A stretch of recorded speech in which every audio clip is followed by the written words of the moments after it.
ਉਧਰ ਨਹੀਂ ਜੇ ਹੋ ਰਿਹਾ ਇਹ ਰਿਸ਼ਤਾ। ਮੇਰੀ ਬੀਵੀ ਨੇ ਕੁਝ ਅਜੀਬ ਜਿਹੇ ਅੰਦਾਜ਼ ਵਿੱਚ ਆਖਿਆ। ਹਾਕਮ ਕਿਆ ਨੂੰ ਦੇ ਰਿਹਾ ਜੇ ਆਪਣੀ ਧੀ, ਤੁਹਾਡਾ ਬਣਵਈਆ। ਪੰਜਾਬੀ ਕਹਾਣੀ ਦਾਗੀ ਸੇਬ, ਲਿਖਾਰੀ ਅਲੀ ਅਨਵਰ ਅਹਿਮਦ, ਆਵਾਜ਼ ਅਜਮਲ ਸਿਕੰਦਰੀ। ਮੈਂ ਸ਼ਾਮ ਨੂੰ ਘਰ ਅਪੜਿਆ ਤਾਂ ਮੇਰੀ ਬੀਵੀ ਮੈਨੂੰ ਦੱਸਿਆ ਕਿ ਇਬਰਾਹੀਮ ਕਿਆਂ ਵੱਲੋਂ ਕੰਮੀ ਆਇਆ ਸੀ ਗੰਢ ਲੈ ਕੇ। ਗੰਢ ਲੈ ਕੇ? ਮੈਂ ਹੈਰਾਨੀ ਨਾਲ ਪੁੱਛਿਆ। ਉਹ ਕਿੱਦਾਂ ਵਿਆਹ ਕਰ ਰਹੇ ਨੇ?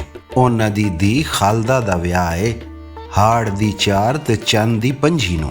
ਅੰਗਰੇਜ਼ੀ ਦੀ ਸ਼ਾਇਦ 18 ਦੱਸੀ ਸੀ ਕੰਮੀ ਨੇ। ਮੇਰੀ ਬੀਵੀ ਨੇ 2 ਸੁੱਕੇ ਛੁਹਾਰੇ ਮੇਰੇ ਵੱਲ ਵਧਾ ਕੇ ਆਖਿਆ, ਪੱਕ ਨਾਲ ਚੰਗੇ ਛੁਹਾਰੇ ਉਹ ਆਪ ਖਾ ਗਈ ਹੋਵੇਗੀ। ਅੱਛਾ, ਮੈਨੂੰ ਪਤਾ ਏ ਉਹਨੇ ਉਹ ਰਿਸ਼ਤਾ ਆਪਣੇ ਵੱਡੇ ਭਰਾ ਨੂੰ ਦਿੱਤਾ ਹੋਵੇਗਾ, ਪਰ ਮੈਨੂੰ ਇਹ ਨਹੀਂ ਸੀ ਪਤਾ ਕਿ ਉਹ ਇੰਨੇ ਕਾਲੇ ਪੈ ਜਾਣਗੇ। ਮੁੰਡਾ ਤੇ ਵਾਹ ਨਿੱਕਾ ਸੀ ਤੇ ਪੜ੍ਹਦਾ ਵੀ ਪਿਆ ਸੀ। ਫੇਰ ਉਹਨਾਂ ਸਾਡੇ ਨਾਲ ਕੋਈ ਸਲਾਹ ਮਸ਼ਵਰਾ ਵੀ ਨਹੀਂ ਕੀਤਾ। ਭਾਵੇਂ ਉਹ ਆਪਣੀ ਮਰਜ਼ੀ ਕਰਦੇ, ਪਰ ਉਹਨਾਂ ਨੂੰ ਚਾਹੀਦਾ ਸੀ ਸਾਰੇ ਭੈਣਾਂ ਭਰਾਵਾਂ ਨੂੰ ਵਿੱਚ ਬਿਠਾ ਕੇ ਰਿਸ਼ਤਾ ਕਰਦੇ।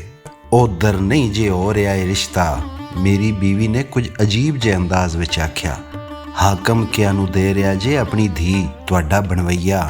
ਮੇਰੀ ਬੀਵੀ ਨੇ ਜਿਵੇਂ ਮੈਨੂੰ ਡਾਂਗ ਕੱਢ ਮਾਰੀ। ਕੀ ਪਈ ਕਹਿਨੀ ਏ? ਇੰਜ ਕਿਸ ਤਰ੍ਹਾਂ ਹੋ ਸਕਦਾ ਏ? ਤੈਨੂੰ ਭੁਲੇਖਾ ਲੱਗਾ ਹੋਣਾ ਏ। ਮੈਨੂੰ ਯਕੀਨ ਨਹੀਂ ਸੀ ਆ ਰਿਹਾ। ਮੈਂ ਆਪ ਕੰਮੀ ਕੋਲੋਂ ਦੁਰਾ ਕੇ ਪੁੱਛਿਆ ਸੀ। ਗੱਲ ਇੰਜ ਹੀ ਏ ਜਿਸ ਤਰ੍ਹਾਂ ਮੈਂ ਤੁਹਾਨੂੰ ਦੱਸੀ ਏ। ਮੇਰੀ ਬੀਵੀ ਨੇ ਅੱਗੋਂ ਜਵਾਬ ਦਿੱਤਾ। ਆਪਣੀ ਬੀਵੀ ਦੀ ਇਹ ਗੱਲ ਸੁਣ ਕੇ ਮੈਨੂੰ ਝੜ ਵੱਟ ਗਿਆ। ਇਬਰਾਹੀਮ ਮੇਰਾ ਬਣਵਈਆ ਸੀ, ਕੁਝ ਮਗਰੂਰ ਜਿਹਾ, ਫੰਨੇ ਖਾਂ ਟਾਈਪ। ਜਦੋਂ ਦੀ ਉਹਦੀ ਰੋਟੀ ਪੱਕਣ ਲੱਗ ਪਈ ਸੀ, ਮਾੜੇ ਮੋਟੇ ਰਿਸ਼ਤੇਦਾਰਾਂ ਨੂੰ ਘਾ ਨਹੀਂ ਸੀ ਪਾਉਂਦਾ। ਉਂਝ ਬਾਕਾਇਦਾ ਮੰਗਣੀ ਤੇ ਨਹੀਂ ਹੋਈ ਸੀ, ਪਰ ਖਾਲਦਾ ਦਾ ਰਿਸ਼ਤਾ ਮੈਨੂੰ ਪਤਾ ਏ ਉਹਦਾ ਇਰਾਦਾ ਆਪਣੇ ਵੱਡੇ ਭਰਾ ਨੂੰ ਦੇਣ ਦਾ ਸੀ। ਹਾਕਮ ਕਿਆਂ ਨੂੰ ਤਾਂ ਉਹ ਬਿਲਕੁਲ ਘਟੀਆ ਸਮਝਦਾ ਸੀ। ਉਹ ਲੋਕ ਕੁਝ ਹੈ ਵੀ ਲੜਾਕੇ ਤੇ ਥੁੜ ਦਿਲੇ ਸਨ, ਉਜੜ ਜਾਇਲ ਤੇ ਪੈਸੇ ਧੇਲੇ ਵੱਲੋਂ ਵੀ ਮਾੜੇ, ਪਰ ਆਖਰ ਰਿਸ਼ਤੇਦਾਰ ਸਨ, ਸ਼ਰੀਕ ਸਨ। ਤੇ ਇੱਕ ਸ਼ਰੀਕ ਲੱਖ ਮਾੜਾ ਵੀ ਹੋਵੇ, ਕਦੀ ਵੀ ਆਪਣੇ ਆਪ ਨੂੰ ਦੂਜੇ ਸ਼ਰੀਕ ਕੋਲੋਂ ਘੱਟ ਨਹੀਂ ਸਮਝਦਾ। ਅੱਜ ਤੋਂ 2-3 ਸਾਲ ਪਹਿਲੇ ਮੈਂ ਆਪਣੇ ਵੱਡੇ ਪੁੱਤਰ ਵਾਸਤੇ ਹਾਕਮ ਕਿਆਂ ਵੱਲੋਂ ਰਿਸ਼ਤਾ ਲੈਣ ਦਾ ਇਰਾਦਾ ਕੀਤਾ ਸੀ। ਉਹ ਵੀ ਰਾਜ਼ੀ ਹੋ ਜਾਂਦੇ, ਪਰ ਜਦੋਂ ਇਬਰਾਹੀਮ ਨੂੰ ਪਤਾ ਲੱਗਾ ਤਾਂ ਉਹ ਹੱਥੇ ਤੋਂ ਉਖੜ ਗਿਆ। ਤੂੰ ਹੁਣ ਹਾਕਮ ਕੋਲੋਂ ਰਿਸ਼ਤਾ ਲਵੇਂਗਾ? ਉਹਨੇ ਮੈਨੂੰ ਘੂਰਿਆ। ਇਹਦੇ ਵਿੱਚ ਕੀ ਹਰਜ ਏ ਭਾਈਜਾਨ? ਮੈਂ ਨੀਵੀਂ ਸੱਟ ਕੇ ਆਖਿਆ। ਉਹਦਾ ਇਤਰਾਮ ਮੇਰੇ ਤੇ ਫਰਜ਼ ਸੀ। ਆਖਰ ਉਹ ਮੇਰੀ ਵੱਡੀ ਭੈਣ ਦਾ ਖਾਵੰਦ ਸੀ। ਬਰਾਦਰੀ ਵਿੱਚ ਜਿੰਨੇ ਵੀ ਵੱਡੇ ਰਿਸ਼ਤੇ ਨੇ ਸਾਰੇ ਤੈਅ ਹੋ ਚੁੱਕੇ ਨੇ, ਬਾਕੀ ਛੋਟੇ ਨੇ। ਬਰਾਦਰੀਓਂ ਰਿਸ਼ਤੇ ਬਾਹਰ ਲੈਣ ਦੇਣ ਦਾ ਆਪਣੇ ਵਿੱਚ ਰਿਵਾਜ ਨਹੀਂ ਹੈ। ਮੁੰਡੇ ਮੇਰੇ ਦੇ ਉਲਾਮੇ ਆਉਣ ਲੱਗ ਪਏ ਨੇ। ਮੈਂ ਕਰਾਂ ਤੇ ਕੀ ਕਰਾਂ? ਨਾਲੇ ਹਾਕਮ ਕੋਈ ਓਬੜ ਨਹੀਂ ਹੈ। ਜ਼ੁਬਾਨ ਦੇ ਜ਼ਰਾ ਕੋ ਕੋਥਰੇ ਨੇ ਦੋਵੇਂ ਜੀ। ਜ਼ਬਾਨ ਦੇ ਜ਼ਰਾ ਕੋ ਨਹੀਂ, ਠੀਕ ਠਾਕ ਕੋਥਰੇ ਨੇ ਉਹ ਲੋਕ, ਕਿਰਦਾਰ ਦੇ ਲਿਹਾਜ਼ ਨਾਲ। ਬਹਰਲ ਕੁਝ ਵੀ ਹੋਵੇ, ਉਧਰੋਂ ਰਿਸ਼ਤਾ ਨਹੀਂ ਲੈਣਾ। ਮੈਂ ਹੈਰਾਨ ਹਾਂ, ਕਮਰਦੀਨ ਤੂੰ ਹਾਕਮ ਤੇ ਉਹਦੀ ਜਨਾਨੀ ਨੂੰ ਚੰਗੀ ਤਰ੍ਹਾਂ ਜਾਣਦਾ ਹੈ, ਫੇਰ ਤੂੰ ਉਹਨਾਂ ਕੋਲੋਂ ਰਿਸ਼ਤਾ ਲੈਣ ਦੇ ਬਾਰੇ ਸੋਚਿਆ? ਭਾਈਜਾਨ, ਉਹਨਾਂ ਦੀ ਕੁੜੀ ਮੈਂ ਸੁਣਿਆ ਹੈ ਡਾਢੀ ਸੁਚੱਜੀ ਏ। ਸਿਆਣੇ ਕਹਿੰਦੇ ਨੇ ਖੁੰਭ ਪੱਟ ਲਿਆਈ ਦੀ ਏ, ਜ਼ਮੀਨ ਦਾ ਕੀ ਏ? ਜ਼ਮੀਨ ਤਾਂ ਉੱਥੇ ਹੀ ਪਈ ਰਹਿੰਦੀ ਏ। ਸਾਨੂੰ ਕੁੜੀ ਨਾਲ ਗਰਜ਼ ਏ, ਉਹਦੇ ਮਾਪਿਆਂ ਕੋਲੋਂ ਅਸੀਂ ਕੀ ਲੈਣਾ ਹੈ? ਮੈਂ ਅੱਗੋਂ ਦਲੀਲ ਦਿੱਤੀ।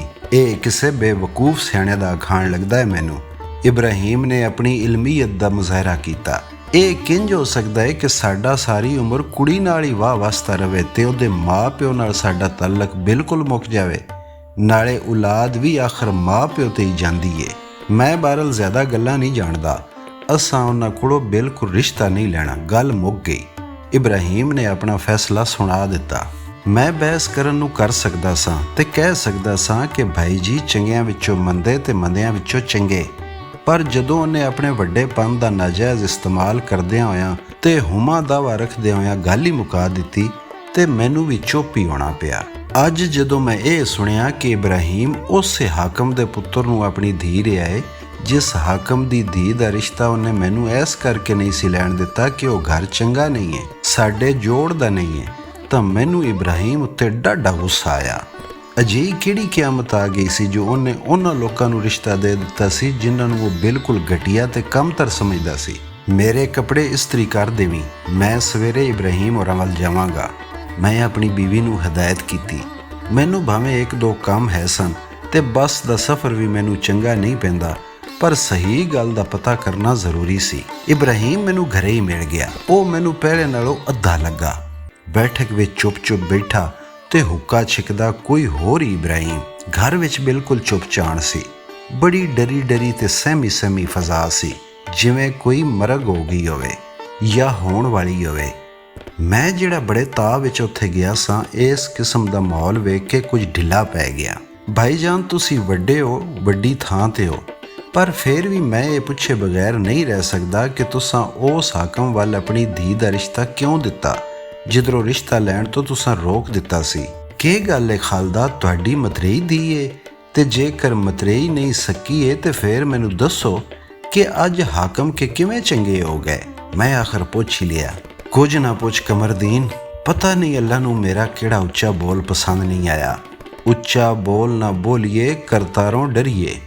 ਗੱਲ ਕਰਨ ਲੱਗਿਆਂ 100 ਵਾਰੀ ਸੋਚਣਾ ਚਾਹੀਦਾ ਹੈ। ਪਤਾ ਨਹੀਂ ਅੱਲਾ ਕਿਸ ਵੇਲੇ ਕੰਨ ਦੇ ਕੇ ਸੁਣ ਲਵੇ। ਇਹ ਮੇਰੀ ਗੱਲ ਦਾ ਜਵਾਬ ਨਹੀਂ। ਤੇ ਨਾਲੇ ਮੈਨੂੰ ਦੱਸੋ, ਉਹਨਾਂ ਵੱਲੋਂ ਰਿਸ਼ਤਾ ਪੁੱਛਣ ਕੌਣ ਆਇਆ ਸੀ? ਮੈਂ ਪੁੱਛਿਆ। ਉਹਨਾਂ ਵੱਲੋਂ ਰਿਸ਼ਤਾ ਪੁੱਛਣ ਕੋਈ ਨਹੀਂ ਸੀ ਆਇਆ, ਮੈਂ ਆਪ ਉਹਨਾਂ ਦੇ ਘਰ ਗਿਆ ਸਾਂ। ਇਬਰਾਹੀਮ ਨੇ ਇਹ ਕਹਿ ਕੇ ਮੈਨੂੰ ਇੰਨਾ ਹੈਰਾਨ ਕਰ ਦਿੱਤਾ ਕਿ ਵਾਹ ਚਿਰ ਮੇਰੇ ਕੋਲੋਂ ਬੋਲੇ ਹੀ ਨਾ ਗਿਆ। ਇਹ ਕੀ ਪਏ ਕਹਿੰਦੇ ਹੋ? ਅਖੀਰ ਮੇਰੇ ਮੂੰਹੋਂ ਨਿਕਲਿਆ, ਮੈਂ ਠੀਕ ਕਹਿ ਰਿਹਾ। ਇਬਰਾਹੀਮ ਮੇਰੇ ਨਾਲ ਅੱਖਾਂ ਨਹੀਂ ਸੀ ਮਿਲਾ ਰਿਹਾ। ਮੈਨੂੰ ਉਹਦੇ ਤੇ ਬੜਾ ਤਰਸ ਆਇਆ। ਉਹਦੀ ਸਾਰੀ ਆਕੜ ਛਾਕੜ ਪਤਾ ਨਹੀਂ ਕਿੱਥੇ ਗਵਾਚ ਗਈ ਸੀ। ਉਹਦੀ ਧੌਣ ਦਾ ਸਰੀਆ ਬਿਲਕੁਲ ਟੁੱਟਾ ਜਾਪਦਾ ਸੀ। ਫਿਰ ਚੁੱਪ ਦਾ ਇੱਕ ਲੰਮਾ ਵਕਫਾ ਆਇਆ। ਇਸ ਦੌਰਾਨ ਅਸੀਂ ਦੋਵੇਂ ਇੰਜ ਬੈਠੇ ਰਹੇ ਜਿਵੇਂ ਸਾਡੇ ਕੋਲ ਗੱਲਾਂ ਮੁੱਕ ਗਈਆਂ ਹੋਣ। ਇੱਕ ਵਾਰੀ ਮੈਂ ਸੋਚਿਆ ਆਪਣੀ ਭੈਣ ਕੋਲੋਂ ਕੁਝ ਪੁੱਛਾਂ ਦੱਸਾਂ, ਪਰ ਫਿਰ ਮੈਂ ਸੋਚਿਆ ਕਿ ਉਹ ਔਰਤ ਜ਼ਾਦ ਕੁਝ ਜਾਣਦੀ ਵੀ ਹੋਈ ਤਾਂ ਉਹਨੇ ਆਪਣੇ ਖਾਵੰਦ ਦੀ ਮਰਜ਼ੀ ਤੋਂ ਬਗੈਰ ਕੁਝ ਨਹੀਂ ਦੱਸਣਾ। ਮੈਂ ਉੱਥੇ ਰਾਤ ਰਿਹਾ, ਪਰ ਬੜਾ ਬੇਚੱਸਾ ਵਕਤ ਗੁਜ਼ਰਿਆ। ਪਹਿਲੇ ਵਾਲੇ ਹਾਸੇ ਖੇਡੇ ਪਤਾ ਨਹੀਂ ਕਿੱਥੇ ਗਵਾਚ ਗਏ ਸਨ। ਮੈਨੂੰ ਕੋਈ ਵੀ ਕੁਝ ਦੱਸਣ ਤੇ ਤਿਆਰ ਨਹੀਂ ਸੀ ਤੇ ਬਾਰ-ਬਾਰ ਪੁੱਛਣਾ ਮੈਨੂੰ ਚੰਗਾ ਨਹੀਂ ਸੀ ਲੱਗ ਰਿਹਾ। ਸੁਬਹ ਮੈਂ ਵਾਪਸ ਆਪਣੇ ਘਰ ਜਾਣ ਲਈ ਤਿਆਰ ਹੋਇਆ ਤੇ ਇਬਰਾਹੀਮ ਵੀ ਸ਼ਹਿਰ ਤੱਕ ਮੇਰੇ ਨਾਲ ਟੁਰ ਪਿਆ। ਆਖਿਆ ਮੈਂ ਤੈਨੂੰ ਬੱਸ ਤੇ ਬਿਠਾ ਕੇ ਵਾਪਸ ਆ ਜਾਵਾਂਗਾ ਤੇ ਨਾਲੇ ਮੈਨੂੰ ਸ਼ਹਿਰ ਕੰਮ ਵੀ ਏ। ਸ਼ਹਿਰ ਅਪੜੇ ਤੇ ਇਬਰਾਹੀਮ ਇੱਕ ਫਰੂਟ ਵਾਲੀ ਦੁਕਾਨ ਤੇ ਖਲੋ ਗਿਆ। ਇਹ ਸੇਬ ਕੇ ਬਹਾਨੇ? ਬੜੇ ਵਧੀਆ ਸੇਬ ਨੇ ਚੌਧਰੀ ਸਾਹਿਬ। ਗੋਲਡਨ ਸੇਬ ਵੇਚਦੇ ਤਾਂ 50 ਰੁਪਏ ਕਿਲੋ ਆ, ਪਰ ਤੁਹਾਡੇ ਕੋਲੋਂ 2 ਰੁਪਏ ਘੱਟ ਲਾ ਲਵਾਂਗੇ। ਤੇ ਇਹ ਸੇਬ ਕਿਹੜੇ ਨੇ ਤੇ ਇਹਨਾਂ ਦਾ ਕੀ ਮੁੱਲ ਏ? ਇਬਰਾਹੀਮ ਨੇ ਅਲੱਗਾ ਰੱਖੇ ਹੋਏ ਸੇਬਾਂ ਵੱਲ ਇਸ਼ਾਰਾ ਕਰਕੇ ਪੁੱਛਿਆ। ਹੈ ਤੇ ਇਹ ਵੀ ਗੋਲਡਨ ਸੇਬ ਨੇ, ਪਰ ਇਹ ਅਸੀਂ 35 ਰੁਪਏ ਵੇਚ ਰਹੇ ਹਾਂ, ਤੁਹਾਨੂੰ 30 ਲਾ ਲਵਾਂਗੇ। ਮੈਂ ਚੁੱਪਚਾਪ ਇਬਰਾਹੀਮ ਨੂੰ ਫਰੂਟ ਵਾਲੇ ਨਾਲ ਭਾਅ ਮੁਕਾਉਂਦਿਆਂ ਵੇਖ ਰਿਹਾ ਸਾਂ। ਜੇਕਰ ਇਹ ਵੀ ਗੋਲਡਨ ਸੇਬ ਨੇ ਤੇ ਇਹਨਾਂ ਦਾ ਮੁੱਲ ਕਿਉਂ ਥੋੜਾ ਏ? ਇਬਰਾਹੀਮ ਨੇ ਫਰੂਟ ਵਾਲੇ ਕੋਲੋਂ ਪੁੱਛਿਆ। ਉਹ ਜੀ ਚੌਧਰੀ ਸਾਹਿਬ, ਗੱਲ ਇੰਝ ਏ ਕਿ ਇਹ ਸੇਬ ਥੋੜੇ ਦਾਗੀ ਨੇ ਤੇ ਤੁਹਾਨੂੰ ਪਤਾ ਏ ਦਾਗੀ ਤੇ ਬੇऐਬ ਸ਼ੈ ਦਾ ਮੁੱਲ ਇੱਕ ਨਹੀਂ ਹੋ ਸਕਦਾ ਨਾ। ਫਰੂਟ ਵਾਲੇ ਦੇ ਇਸ ਜਵਾਬ ਤੇ ਇਬਰਾਹੀਮ ਨੇ ਮੇਰੇ ਵੱਲ ਵੇਖਿਆ। ਪਤਾ ਨਹੀਂ ਕਿਉਂ ਮੈਨੂੰ ਇੰਝ ਲੱਗਾ ਜਿਵੇਂ ਉਹਦੀਆਂ ਅੱਖਾਂ ਵਿੱਚ ਪਾਣੀ ਆਇਆ ਹੋਵੇ। ਤੁਸੀਂ ਤਾਂ ਸਾਡੇ ਆਪਣੇ ਬੰਦੇ ਹੋ, ਫਰੂਟ ਵਾਲਾ ਆਪਣੀ ਰੌ ਵਿੱਚ ਕਹਿ ਰਿਹਾ ਸੀ। ਤੁਹਾਡੇ ਕੋਲੋਂ ਕੀ ਲੁਕਾਣਾ? ਇਹ ਦਾਗੀ ਸੇਬ ਸ਼ਾਮ ਨੂੰ 20 ਰੁਪਏ ਕਿਲੋ ਤੋਂ ਵੀ ਘੱਟ ਵਿਕਣਗੇ। ਦਾਗੀ ਮਾਲ ਅਸੀਂ ਰਾਤ ਤੋਂ ਪਹਿਲਾਂ ਕੱਢ ਦਿੰਨੇ ਆ, ਕਿਉਂ ਜੇ ਦੂਜੇ ਤੀਜੇ ਦਿਨ ਇਹ ਮਾਲ ਕਿਸੇ ਕੰਮ ਦਾ ਨਹੀਂ ਰਹਿੰਦਾ, ਫੇਰ ਤੇ ਰੂੜੀ ਤੇ ਹੀ ਸੁੱਟਣਾ ਪੈਂਦਾ ਏ। ਤੁਸੀਂ ਚੰਗੇ ਸੇਬਾਂ ਵਿੱਚ ਦਾਗੀ ਸੇਬ ਲਾ ਕੇ ਕਿਉਂ ਨਹੀਂ ਵੇਚਦੇ? ਗਾਹਕ ਨੂੰ ਇੰਜ ਧੋਖਾ ਦੇਣਾ ਮੁਸ਼ਕਲ ਏ। ਗਾਹਕ ਫੌਰਨ ਦਾਗੀ ਮਾਲ ਅਲੱਗਾ ਕਰ ਦਿੰਦਾ ਏ। ਨਾਲੇ ਇੱਕ ਦਾਗੀ ਸੇਬ ਦੂਜੇ ਚੰਗਿਆਂ ਸੇਬਾਂ ਨੂੰ ਵੀ ਖਰਾਬ ਕਰ ਸਕਦਾ ਏ। ਫਰੂਟ ਵਾਲੇ ਦੀ ਇਸ ਗੱਲ ਤੇ ਇਬਰਾਹੀਮ ਨੇ ਦੁਬਾਰਾ ਮੇਰੇ ਵੱਲ ਵੇਖਿਆ। ਅੱਛਾ, ਮੈਂ ਜ਼ਰਾ ਚੌਧਰੀ ਸਾਹਿਬ ਨੂੰ ਬੱਸ ਤੇ ਬਿਠਾਉਣ ਜਾ ਰਿਹਾ, ਵਾਪਸੀ ਤੇ ਖਰੀਦਾਂਗਾ। ਇਬਰਾਹੀਮ ਇਹ ਕਹਿ ਕੇ ਅਗਾਂਹ ਟੁਰ ਪਿਆ। ਮੈਂ ਉਹਦੇ ਨਾਲ ਸਾਂ। ਬੱਸ ਚੜ੍ਹਦਿਆਂ ਤੱਕ ਸਾਡੇ ਦਰਮਿਆਨ ਕੋਈ ਗੱਲ ਨਹੀਂ ਹੋਈ। ਗੱਲ ਕਰਨ ਦੀ, ਕੁਝ ਪੁੱਛਣ ਦੱਸਣ ਦੀ ਲੋੜ ਵੀ ਨਹੀਂ ਰਹਿ ਗਈ ਸੀ।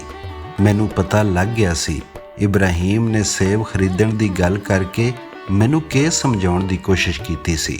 ਉਹਨੇ ਆਪਣੀ ਧੀ ਦਾ ਰਿਸ਼ਤਾ ਹਾਕਮ ਕਿਆਂ ਨੂੰ ਦੇਣ ਦਾ ਫੈਸਲਾ ਕਿਉਂ ਕੀਤਾ ਸੀ?